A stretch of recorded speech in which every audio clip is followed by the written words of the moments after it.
समाचार अब तक, सत्य का साहस। विनय जी, किन मुद्दों को लेकर जनता के सामने आप जा रहे हैं? वंचित बहुजन आघाड़ी से आप खड़े हो रहे हैं, तो क्या मुद्दों को लेकर जनता के सामने जा रहे हैं इस चुनाव में? नमस्कार।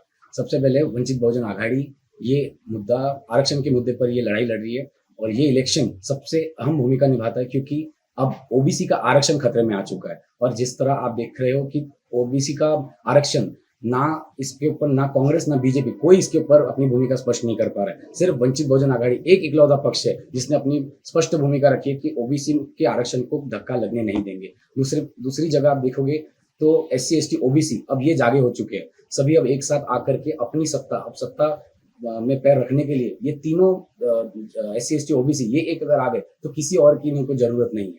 ये सबसे बड़ा मुद्दा रहेगा आरक्षण का, जिसके ऊपर वंचित बहुजन आघाड़ी लड़ रही है। जी विनय जी, एक मुद्दा है कि लाड़की बहन योजना भारतीय जनता पार्टी ने चलाई है जी, तो क्या प्रतिक्रिया रहेंगी? कितना जादू उनका इस चल सकता है? काफी रिस्पॉन्स भी मिल रहा है, क्या कहेंगे इसके ऊपर? देखो, ये जो लाड़की बहन योजना है ये आपको आपके मत खरीदने का एक प्रकार है, और ये आपके मान सम्मान ये मिलना ही चाहिए, क्योंकि कैसा है, ये टैक्स भर करके जो पैसा जमा होता है ये हमारा ही पैसा है जो हमको मिल रहा है। तो इसके लिए जो महिलाएं है ये इनके सम्मान में किया हुआ है। इससे उन महिलाओं को भी समझता है, ये जितने भी योजनाओं का बाजार करके रखा है इन्होंने, ये इससे महिला इनका मत वो खरीद नहीं सकते।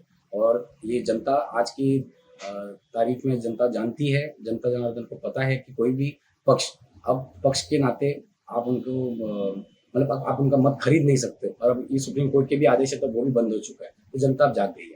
विनय जी, बेरोजगारी एक मुख्य समस्या विदर्भ देखा जाए या नागपुर देखा जाए, ये देखने को आ रही है। क्या फोकस रहेगा यदि आप चुन के अगर आप और हम अभी नागपुर के दर्शक देख रहे हो तो मैं बताना चाहूंगा कि नागपुर की परिस्थिति आप देखिए कि मिहान के नाम पे जो भी डेवलपमेंट के नाम पे इन्होंने अपने को बताया कि आने वाले समय में मिहान आने के बाद ये होगा वो होगा वो होगा, लेकिन हकीकत क्या है? नागपुर के बेरोजगारों को, नागपुर के यूथ ये आज बेरोजगारी से पीड़ित है। और नागपुर का यूथ आज सबको प्रश्न कर रहा है कि आज अपनी जितनी भी बड़ी बड़ी कंपनियां हैं ये नागपुर के नागपुर नहीं तो महाराष्ट्र की कंपनियां ये यहाँ से लेकर जाकर के अब गुजरात में गई है। तो ये सबसे बड़ा प्रश्न उपस्थित है कि सरकार कर क्या रही है, हमारे यहाँ मिहान के नाम पे क्या डेवलपमेंट हुआ है। तो ये भी प्रश्न मैं उपस्थित करता हूँ यहाँ पे।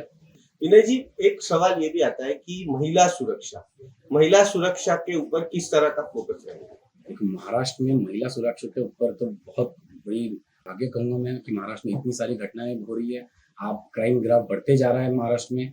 आप इस सरकार के लिए मैं कहना चाहूंगा कि सरकार ने अब महिलाओं की सुरक्षा के लिए सबसे पहले कुछ नई योजना तैयार करनी चाहिए। रजत कलेक्शन, जहां आपको मिलेगा रेडीमेड कपड़ों का भव्य कलेक्शन। फैमिली शॉपिंग करनी है तो रजत कलेक्शन है सही जगह, जहां आपको मिलेगा लेडीज, जेंट्स और किड्स के कपड़ों में सभी वैरायटी। महिलाओं के लिए सिंपल साड़ियों से लेकर भारी साड़ियां, कुर्तिया, कुर्ता पैजामा, जेंट्स के लिए शर्ट पैंट, शेरवानी, कुर्ता पैजामा के सभी वैरायटी उपलब्ध। किड्स में नवजात शिशु से लेकर बड़ों तक के सारे वैरायटी के परिधान उपलब्ध। लेडीज, जेंट्स, किड्स के कपड़ों के मिलने का उत्तम स्थान। हमारा पता रजत collection, बेलत रोडी road, Manish Nagar, near Tirupati Tirumala society, Nagpur.